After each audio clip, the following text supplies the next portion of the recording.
Three, two, one. With us right now, it's one of America's leading marketing and behavioral management specialists and the author of the book Brain Glue. It's James I. Bond. James, welcome. Thank you so much for joining us. Oh, thank you, Josh, for having me. Actually, my parents had me, but you're having me now, so thank you very much. Sure. When is your first recollection of the connection to the International Man of Mystery? I was born before the movies, but the books were out. My parents say it was just coincidence, but I don't believe them. But yeah, so it was, life was interesting. In the beginning, it was miserable, but eventually it became fun. Everybody laughs when they hear my name. The hardest thing is going into a room with a lot of people, because like everybody goes, "Hey, he's James Bond." And it's like, okay, great. And I have to remember everybody's name. Well, that's great for being memorable. And I'm really excited to talk about the book Brain Glue. And what is the basic concept? What is Brain Glue about? So Brain Glue makes your ideas sticky, so they stick to the prospect's brain like glue, making it easier to remember. So I'll give you some examples. I remember Jack and Jill went up the hill to fetch a pail of water. Okay. Now it was over 60 years ago that last time I heard it, and yet I still remember it. On my deathbed, if you said, "Hey, James, Jack and Jill went," and I'd finish the thing, I remember it. There are certain things that we remember because they stick to the brain, because the brain has patterns that are embedded in them. I'll give you an example, because I've got like 14 different examples of Brain Glue tools. Okay. And one of them is rhyme.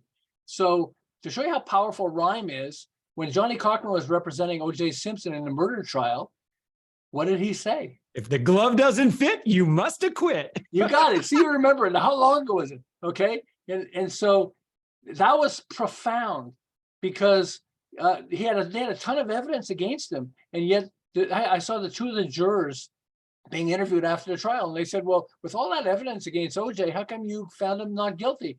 And one of them leaned over and started saying this while the other one's nodding her head. And she said, "Well, we knew if the gloves don't fit, you must acquit. The gloves didn't fit. We had to acquit."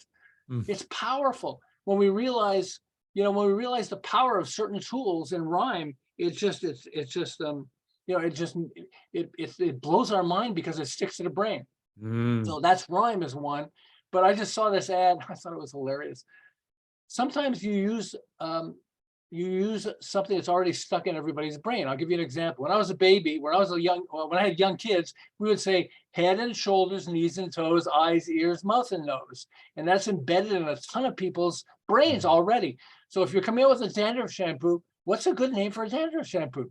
Head and Shoulders. You think Procter and Gamble did that by accident or by, no, they chose it because they knew it's already embedded in people's brains. I saw this ad for Pampers diapers: to pee or not to pee. We have the answer. It's just, what a funny thing, but it sticks in the brain, and you go like, "Whoa, oh God," people are sharing it. I had somebody share it with me. We have from Star Wars. Well, this is not from Star Wars. This is from Durex condoms. "Luke, I am not your father." Oh. Okay. If you look at this, and then so one of them is a metaphor or analogy. I heard this one. I thought it was so great. "Some people are like clouds. When they disappear, it's a beautiful day." When you say it as a metaphor, suddenly it pops the brain. And so, like I'm from in Southern California now, but I initially started an advertising agency in Montreal. I'm from Montreal, and then about 35 years ago, we moved to California, and eventually I had a behavioral management firm. I had actually one of California's leading behavioral management firms that we ran, which is really powerful. How do you change behavior of people? And that's why I'm very focused on this. In fact, just an example is there was an ad. We've seen the Got Milk ads. Got Milk is fantastic, right? It's terrible from a marketing standpoint. Here's an article in Business Week. It goes, "Got Milk. After $385 million, sales still continue to decline." So why does it decline when it's so memorable? I mean, think about it. We have, I have the Milk Mustache book and the Got Milk book. My kids had a poster for Got Milk and all that stuff, and for Milk Mustache with famous people. But it doesn't address the reason why we should buy milk.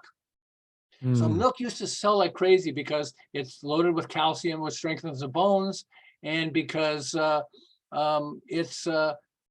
see, why would we drink milk? Oh, so mostly because it strengthens the bones and calcium with calcium. Okay, Mhm. but we discovered a few things. First one is you can get calcium from spinach. I mean, you don't need milk to get calcium. That's the first thing. But the second thing was a lot of people felt that they had lactose intolerance. Okay. And lactose intolerance reduced, I mean, I don't have lactose intolerance, but I still go like, I don't want to drink a lot of milk in case I have lactose intolerance. Okay. So somebody is lactose intolerance where they feel like they get sick when they drink milk. And you said, got milk. They might love the campaign, but they're not going to drink milk. And so what happens is, and milk was connected, not accurately, but connected to certain types of cancer, for example, things like that. And it just embedded in people's minds that, wow, maybe we don't want to drink milk. And it lowered the count. And so got milk, as good as it was as a promotion idea, it didn't sell. It's almost like, you or I can dress as a clown. I mean, we're not McDonald's, but we can dress as a clown. We're going to get attention, but it doesn't mean we're going to make the sales. So Wonder Bread invented sliced bread. You've probably heard the term, boy, that's the greatest invention since sliced bread. Well, Wonder Bread actually invented sliced bread, but they bleached the bread also. And so there was an illness that's very similar to what we're having with COVID. And suddenly people are dying all over the place, and people didn't know what was happening, everything. Pellagra is the illness. And they discovered that it's the absence of vitamin B3. And so because Wonder Bread bleached their bread, they killed off all the vitamins and minerals inside the bread. So their competitors came up with, because Wonder Bread dominated for 10 years, Wonder Bread dominated the bread market. And their competitors came up with a comment using rhyme, okay? The whiter your bread, the quicker you're dead. Okay, how's that? Talk about repositioning the competition. Yeah, talk about repositioning the competition there. Well, the competition said, literally, it took Wonder Bread from dominating the marketplace to almost going bankrupt, and they had to come up with fortifying food. And they said, we're filling it with niacin, which has tons of B3 and vitamins and minerals. And so they actually invented, Wonder Bread ended up having to invent fortifying with food because of that phrase. That phrase was so powerful. When you get a powerful phrase, it spreads like wildfire. And so the whiter bread, the quicker you're dead. What? Really? Yeah. Don't you want to eat Wonder Bread? The whiter bread, the quicker you're dead. You're probably going to get pellagra, and it would freak people out. And so the way I started this was I had an advertising agency in Montreal. We worked our way up and finally got major clients: Kraft, Timex, Avon, Abbott Laboratories, Seagram's was their world headquarters is there. And it was fantastic. And I'm a logical person, so I would focus on logic. And we had an opportunity to win the anti-drug campaign in America, and we lost it. And we lost it for a good reason, okay? We had a logical reasons. They loved our ad, but when they saw the ad that they decided they wanted to go with, there's a guy holding an egg saying, "This is your brain," and cracking the shell and dropping the egg into a sizzling frying pan and saying, "This is your brain on drugs. Any questions?" And when I saw that ad, there were two things happen. One is I knew that was a gazillion times better than ours. It was emotional selling. Yep. And second is it was emotional selling. I had no idea how to do emotional selling. This is my, how can I be in advertising or marketing and not understand emotional selling? And they don't teach it in school. We went to the library. There's nothing, they have superficial things, but they don't teach it. So what I did was I created a box. I called it a passion box. And I wrote on a 3x5 card, "Your brain on drugs." So I remember this ad and I put it inside my box. And over the years, I've been doing this for 35 years. I was building my passion box. So it's big, it's filled. But every time, my wife hated going to, the doctor's office with me because I'd be going through a magazine and go, "Oh, wow, this is a great ad." She said, "Don't tear it out, don't tear it out." And I would like, "No, I have to have this." She was like, sit as far away from as possible from me. I do not know that guy, but it was just really powerful. Well, then John Gray was telling me, after about 10 years of doing this, John Gray was telling me while I was in Southern California, about his book. Venus and Mars, John Gray? Well, hang on. Yes, but his book was originally called Men, Women, and Relationships, and it's a fantastic book. Yeah. Women, relationships. He sold about 20,000 copies, which isn't a lot if you think about book, for all the work you put into a book. And he's at one of his seminars trying to promote the book, and he said something, and all the women in the audience laughed hysterically, and all the men went like, what are they laughing at? You know? And so they were talking about how women and men laugh at different things and understand different things. Not all, but a lot. There are certain things. And one of the women said, it's almost like men are from a different planet. And he starts laughing. He says, I guess men are from Mars. And the whole audience laughed. I mean, maybe we are from Mars. That's a whole other story. But when he got home, he started thinking, well, if men are from Mars, where are women from? Well, I guess women are from Venus because Venus is the god of love. What would happen if I changed the title? So he changed the title of this book from Men, Women, and Relationships to Men Are From Mars, Women Are From Venus. And he went from 20,000 copies sold. Get this, okay? You know how many books sold? 50 million copies. Yeah. Almost overnight, he sold 500,000 copies, then 1 million, then 2 million, then 5 million. He sold 50 million copies of Men Are From Mars, Women Are From Venus, all because he changed the title. And so when I got home, I had a copy of the book and I was going to put it in my passion box. And I said, no, wait, this is too important. So I put it on my bed and I dumped the passion box on the bed. And I said, are there categories that I can put these in? Men are from Mars, women are from Venus is a metaphor. Okay. It's because men are not really from Mars. Hopefully, maybe we are. But what else is like that? And I went like the TV show Shark Tank. So it's not a tank full of sharks. But but it might feel like it if you're on the show. But the fact that they're called Shark Tank, if they called it the Investors Group, do you think it would be as successful as Shark Tank? No. So, and then there's Rocky Road ice cream. I mean, think of it, Rocky Road ice cream. So Rocky Road turned Dreyer's ice cream into a monster of success because they were struggling until they came out with Rocky Road ice cream. So it uses a metaphor. It isn't like you open it up and you get rocks inside it. It's like, it's nuts and marshmallows and chocolate ice cream, but it's bumpy like a rocky road. So the first thing they did was they used a metaphor, Rocky Road. Okay, so that's cool. It triggers different parts of the brain. And that's why these things work. The second thing Rocky Road does is it uses alliteration. Okay, Rocky Road. I mean, and then I started studying it and investigating. Look at how many monsters of success use alliteration. Coca-Cola, Best Buy, PayPal, TikTok. You think it's a coincidence that TikTok is called TikTok? They're not called the Chinese social media platform. Nobody wouldn't quite have the same pizzazz here. I don't think so. That's right. But they also use humor, and humor is a powerful tool also. Okay, and Rocky Road, it was launched during the Great Depression. And so because it was during the Great Depression was actually a nickname for it was the Rocky Road. We're all on a rocky road right now. So their comment was, since we're on a rocky road anyway, we might as well have Rocky Road ice cream. They made people laugh and people would buy Rocky Road ice cream. So these are just some of the tools, that you look at, that you recognize. I started recognizing in groups and I would put them together. And so I've helped a bunch of companies, but I also share this. I'm a resource partner of U.S. Small Business Administration. So I do workshops, I do volunteer workshops for, 200, 300 people at a time, and I would share this. But so I had a client. So I started applying this with clients and it worked fantastically. I like to say, well, I'm so smart, but I'm not. I got lucky and I figured out this thing. I guess it's the logic in me that wanted to come up with the patterns. Okay. So I had these 3 guys, okay, who had a construction company. And I don't know anything about construction companies. I do now because, I work with them and some others. But they had 3 guys that had a construction company. After 10 years, they reached 2 million in sales. It's not bad, 2 million in sales. And construction, it's not that great, but it's okay. So I did this exercise with them as I'm starting to understand brain glue.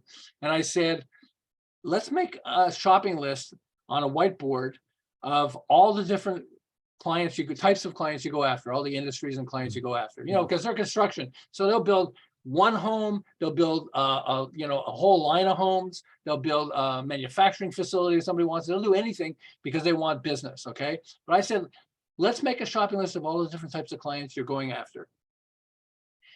Now here's how the game's going to play. You have to pick one of these clients that you would only focus on this one and stop selling to everybody else. So no, we don't really want to do that. I said, I got that, but let's pretend you're going to do that. Who would you pick? It took a few minutes, but they finally said, we have this one that's fire restoration for insurance companies, which I didn't know what it was originally, but I know now.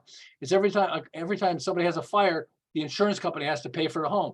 So if the frame is damaged, you got to destroy the whole house and put up a new one. But if the frame isn't damaged, there are things you can do. You want to make sure it's not going to catch fire again and all that. And so they said, well, we'd like to focus on fire restoration for insurance companies. So I said, okay. Now I came up with this concept. I said, why don't you call yourself the fire extinguisher? And we'll, your website will be firex.com, because we'll use the word fire because they're thinking of fire because one of their clients had a fire. So we're the fire extinguisher for insurance companies. You have a client that has a fire, we're going to call you the fire. So, hey guys, we're the fire extinguisher. Just remember us, the Fire X, you'll find us. Okay. What do you think happened? They went from 2 million after 10 years to get 2 million. In 1 year, I took them to 10. Okay. 10 million. And then 2 years later, they reached 32 million. By the way, when I took them to 10 million in 1 year, they razzed me because they said, hey, the goal was 12 million. I said, shut up. They bought each other the biggest BMW. They could each up one of them, all that stuff. They're rolling in dough. And by the way, they went from 2 to 32 million in sales and only added 2 assistants. And they outsourced some of the things also. And that's why I realized, like, whoa, this stuff is, not only is this powerful for all these other people, this is powerful for us. And so just to cross a bridge on this, I had, and there's something called chiasmus. So rhyme is ABAB, okay? Chiasmus is ABBA. And famous people use it. So let me give you some examples of chiasmus so you can get the sense of this, okay? Okay, but just playing timekeeper here. We got about 2 minutes left, so okay, I don't want to. I'll tell you what, James, man. This is, by the way, world's easiest interview for me. Your book is Brain Glue. I want to make sure that we share this, and that's the website, and that's braingluebook.com. We'll take people to the Amazon page, and you can see, Amazon lets you look at free stuff. Like you can see some of the content. We have an audio, because we have an audio book of it also. Yeah. Listen to the audio, because there's something that makes people, it's hilarious, but it's really powerful. But the concept of brain glue, yeah, it's just, it's blowing people's minds. That's why I got Jack Canfield, who wrote Chicken Soup for the Soul. He sold 500 million books. He doesn't need me telling him anything. He's forcing everybody in his company to read this, which is kind of cool, So somebody like that, he doesn't need me telling him anything, but he said, no, this is mind blowing, because you start recognizing, whoa, look at that. These people are doing that. And you start to recognize, I want to do this for the name of my product or the name of my book, or how I'm going to describe my book or my business in such a way that people go like, oh yeah, that's really powerful. Because once you start, seeing the patterns, you start recognizing them everywhere, and then you realize, I got to do this. And that's what I love it, because it's, I want to help people and make a difference. I want to sell my book, hey, buy the book, guys. But even if you don't, like, just look at some of this free stuff you can get from Amazon on the book. And I think it's going to really just blow your mind and start getting you to recognize stuff that are going to really help. And braingluebook.com. There we go. Well, I tell you what, it's on Kindle Unlimited. I downloaded it, and then I had a couple of audiobook credits, some Audible credits, so I snagged the audiobook too. So good recommendation. And again, the website, braingluebook.com. James, I got 2 products, and they've got horrible names right now. One is in development. I don't have a good name for it. And then one is a great product, but it's just an awful name. It's just, very kind of on the nose, factual, there's nothing memorable about it. And so hopefully this book will take me through some exercises and to kind of get some better concepts behind it, better brands around it. Great. Yeah. Well, James, it's been great having you. Thank you so much again. James I. Bond, braingluebook.com. James, it's been a fantastic conversation. You're, again, marketing behavioral management specialist. It's been a joy having you. Love the stories. Thank you.